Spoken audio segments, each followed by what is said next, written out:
ఈ 400 ఎకరాల భూమి చుట్టూ ఇప్పుడు తెలంగాణ రాజకీయం తిరుగుతూ ఉంది. సాక్షాత్తు ముఖ్యమంత్రే అసెంబ్లీ సాక్షిగా అక్కడ మేము దాన్ని రియల్ ఎస్టేట్‌కి వాడబోతున్నాం.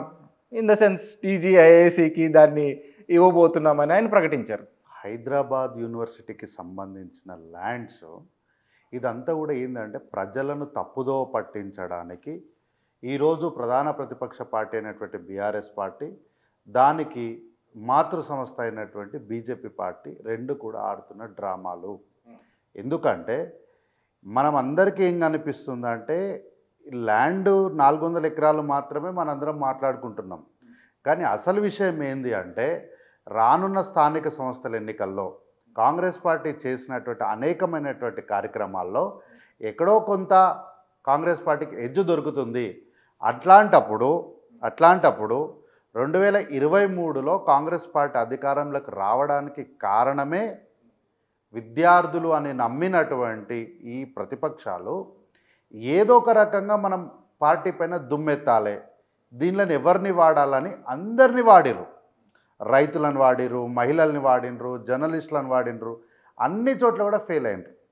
చివరికి బ్రహ్మాస్త్రంగా విద్యార్థులను ఉసిగొలిపి విద్యార్థుల చేత ఈ యొక్క ధర్నాన్ని చేపిస్తున్నారు. రాత్రింపగళ్ళు ఇంకా సర్వే కాకుండా బుల్డోజర్ని అకస్మాత్తుగా అది కూడా రంజాన్ రోజు, ఉగాది రోజు అక్కడ తీసుకెళ్ళి అక్కడ బుల్డోజర్లతో, అసలు బుల్డోజర్ల రాజ్యం ఏంటి సార్? బుల్డోజర్ల రాజ్యము మన దగ్గర ఏం లేదు సార్. పక్కన వేరే రాష్ట్రంలో, బీజేపీ పాలిత రాష్ట్రంలో బుల్డోజర్ రాజ్యం ఉంది.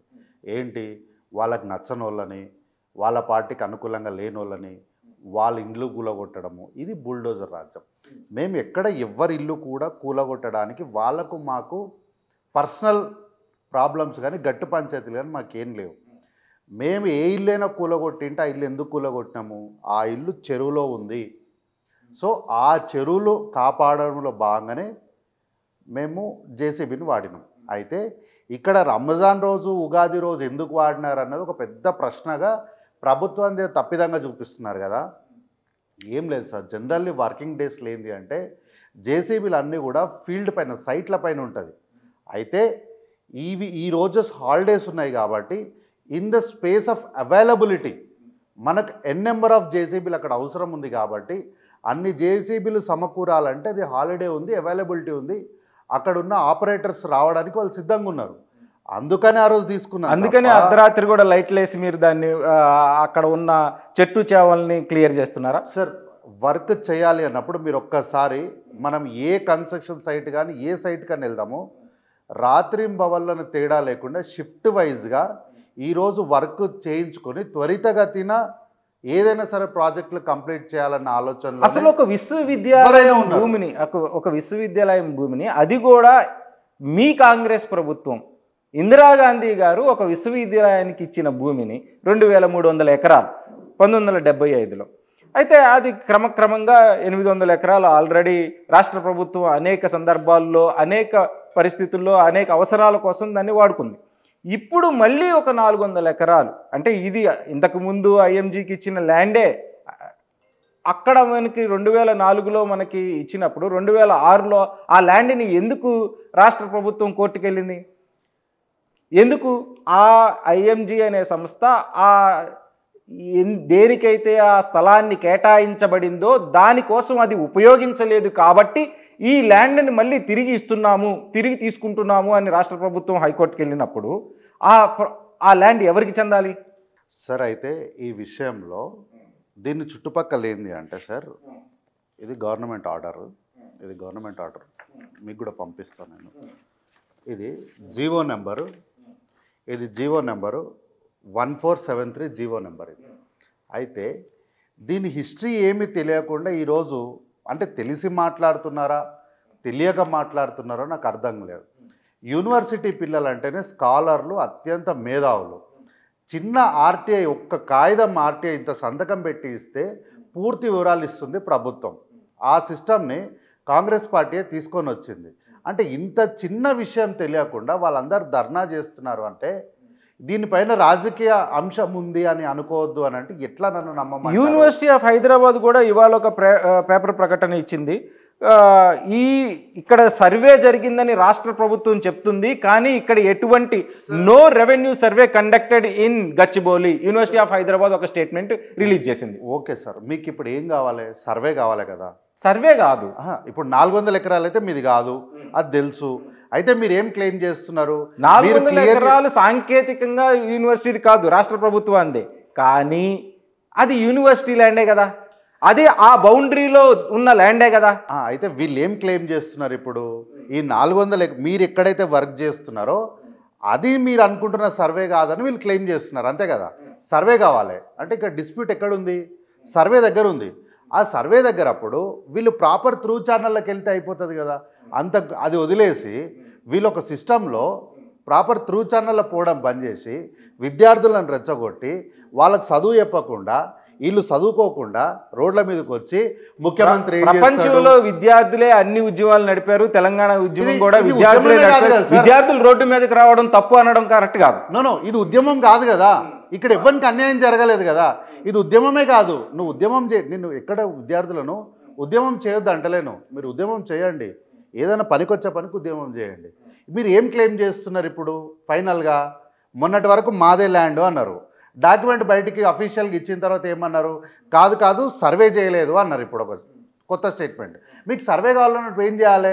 మీరు ఒక ప్రాపర్ త్రూ ఛానల్లో పోయి ముందు సార్ సర్వే చేయండి, ఈ ల్యాండో కాదో తెలుసుకోండి ఫస్ట్ అని చెప్పి సర్వే కోసం త్రూ ప్రాపర్ ఛానల్లో పోతే అయిపోయేదానికి వీళ్ళు విద్యార్థులను రోడ్డు మీద కూర్చోబెట్టి వీళ్ళకి కావాల్సిన డిమాండ్ మాట్లాడకుండా వీళ్ళు రోడ్డు మీదకి వచ్చి మైక్ పెట్టగానే రేపు మన జర్నలిస్టులు ప్రశ్న అడగానే ఏంటి సార్ ఇది అనగానే అది చెప్పకుండా ముఖ్యమంత్రి ఇట్లా అన్నాడు, ముఖ్యమంత్రి అట్లా అన్నాడు, ముఖ్యమంత్రిని దింపుతాము, మా వల్లనే ప్రభుత్వం వచ్చింది, రాహుల్ గాంధీ మా దగ్గరికి రావడం వల్లనే ఫేమస్ అయ్యిండు. ఇవన్నీ సబ్జెక్టుల కాంటెస్ట్. విద్యార్థులు అన్నాక అనేక మంది ఉంటారు, అనేక మాట్లాడుతుండొచ్చు, అది వేరే విషయం. కానీ ఇక్కడ మనం స్పష్టంగా ప్రాబ్లం ఏంటంటే సార్, మా ప్రాబ్లం ఏంటంటే విద్యార్థులు మీ కాంగ్రెస్ పార్టీకి చెందిన విభాగం కూడా దీన్ని వ్యతిరేకిస్తుంది. హైదరాబాద్ సెంట్రల్ యూనివర్సిటీ ఎన్ఎస్యుఐ ఇచ్చినటువంటి స్టేట్మెంట్ ఏంటంటే సార్, వాళ్ళు విభేదించారంటే ఎట్లా విభేదించారు సార్? ఇక్కడ యూనివర్సిటీకి సంబంధించిన విద్యార్థులు అన్నింటిలో కూడా ప్రభుత్వం పైన ఒక రకమైనటువంటి నెగటివ్ ఫీలింగ్ వస్తుంది. కాబట్టి దయచేసి వీలైనంత త్వరితగతన దీన్ని సావధానంగా చర్చల ద్వారా పరిష్కరించి ఇక్కడ శాంతిని ఒలికించే ప్రయత్నం చేయండి అని వాళ్ళు ఇచ్చినటువంటి స్టేట్మెంట్ యొక్క సారాంశం. అంతేగాని వాళ్ళు ఎక్కడ కూడా వ్యతిరేకించలేదు. టెక్నికల్గా కానీ నాన్ టెక్నికల్ కానీ ఎట్లా చూసినా కూడా సార్ ఈ 400 ఎకరాలు అసలు యూనివర్సిటీకి సంబంధించింది కాదు. ఎందుకంటే అనుకుంటే ఆ 2300 ఎకరాలు యూనివర్సిటీకి సంబంధించింది కాదు. అయితే సార్ ఎందుకు ఈ 400 ఎకరాలు కాదని ఎందుకు అంటున్నంటే ఈ 2000 ఎకరాలని స్ట్రెయిట్ అవే ఇందిరాగాంధీ గారు యూనివర్సిటీకి హ్యాండ్ ఓవర్ చేశారు. హ్యాండ్ ఓవర్ చేసేటప్పుడు ఏమైందంటే some extent of land survey number 25 దాంట్లో ఒక 400 చిల్లర అంటే 537 ఎకరాలకు సంబంధించి సమ్ ఎక్స్టెంట్ ఆఫ్ అంటే సబ్జెక్ట్ టు కరెక్షన్ మళ్ళీ ఆ యొక్క ఎక్స్టెంట్ ఆఫ్ ల్యాండ్ ఏమైంది అంటే ఈ యూనివర్సిటీ మధ్యలోకి వచ్చేసింది. మధ్యలోకి వచ్చినప్పుడు ఆ యొక్క భూమిలోకి వెళ్ళడానికి వారికి దారి లేదు. అప్పుడు వాళ్ళు ఏం చేసినారంటే వాళ్ళు కోర్టుకు పోయారు. కోర్టుకు పోయి అయ్యా ఇది మా ల్యాండు, దీన్ని ఏం చేద్దాం చెప్పండి, మీరు ఏం చేద్దాం అనుకుంటున్నారు మా ల్యాండ్ను, మేము బతకాలనా సావాలనా అని చెప్పేసి అప్పుడు ఉన్నటువంటి ఆ పట్టేదారు కోర్టుకు పోయినప్పుడు కోర్టు ఏం చేసిందంటే సిసిఎల్ఏకి డైరెక్షన్స్ ఇచ్చింది. ఈ ల్యాండ్ వాళ్ళదే కదా, మరి ఎట్లా దీని పరిష్కారం ఏంది అన్నప్పుడు ఈ 400 ఎకరాలను ప్రభుత్వం హ్యాండ్ ఓవర్ చేసుకొని వీళ్ళకి దారి లేదు కదా, ఈ ల్యాండ్ హ్యాండ్ ఓవర్ చేసుకొని వేరే దగ్గర దీనికి ఈక్వలెంట్ ల్యాండ్ అంటే 3 ఎకరాలు తక్కువ 397 ఎకరాలను వాళ్లకు కాంపన్సేషన్ ఇచ్చింది. అప్పుడు ఏమవుతుంది? ఈ ల్యాండ్ ఎవరిదవుతుంది? ప్రభుత్వం దీన్ని తీసుకొని ఇక్కడ పెట్టేసుకొని వీళ్ళ దగ్గర ప్రభుత్వం దగ్గర దీని కాంపన్సేషన్గా ప్రైవేట్ అంటే ఇంకొక ప్రభుత్వ ల్యాండ్ ప్రైవేట్ వ్యక్తులకు ఇచ్చేసింది పట్టేదారుకు. అప్పుడు ఏమైంది అంటే ఈ ల్యాండ్ మొత్తం కూడా మధ్యలోకి వచ్చి ఇట్లా ఆగిపోయింది. ఆగిపోయినప్పుడు పక్కనే మనకు స్టేడియం వచ్చింది, గచ్చిబౌలి స్టేడియం వచ్చింది. గచ్చిబౌలి స్టేడియం రావడం వల్ల దీనికి ఒక వే వచ్చింది. అప్పుడు ఆ స్టేడియం వల్ల దీనికి దారి వచ్చింది. దారి వచ్చినప్పుడు బిల్లిరావు అనే వ్యక్తికి ఈ యొక్క ల్యాండ్ అనేది ఆయన పేరు మీదకి మారింది. అంటే ప్రభుత్వం ఆయన అప్పయిపోయింది ల్యాండ్ను. ల్యాండ్ అప్పచెప్పినప్పుడు ఆయన దాదాపు 2 సంవత్సరాలుగా దానిపైన ఎటువంటి కార్యకలాపాలు చేయని సందర్భంగా ఆనాడు ఉన్నటువంటి రాజశేఖర రెడ్డి గారి ప్రభుత్వం ఏమనుకుంది, ఈయనకి ఇంత స్థలం 400 ఎకరాలు ఇచ్చి 2 సంవత్సరాలు అయినప్పటికీ కూడా ఏమీ చేయట్లేదు కాబట్టి ఈ స్థలాన్ని మళ్ళీ మనం తీసుకుంటే ఇక్కడ మనం ప్రభుత్వపరమైనటువంటి అంశాలను మనం ఇక్కడ నెలకొల్పడం వల్ల, అంటే అప్పటికి ఆల్రెడీ అక్కడ ఫైనాన్షియల్ డిస్ట్రిక్ట్ ఎక్స్టెన్షన్ జరుగుతుంది అప్పటికే.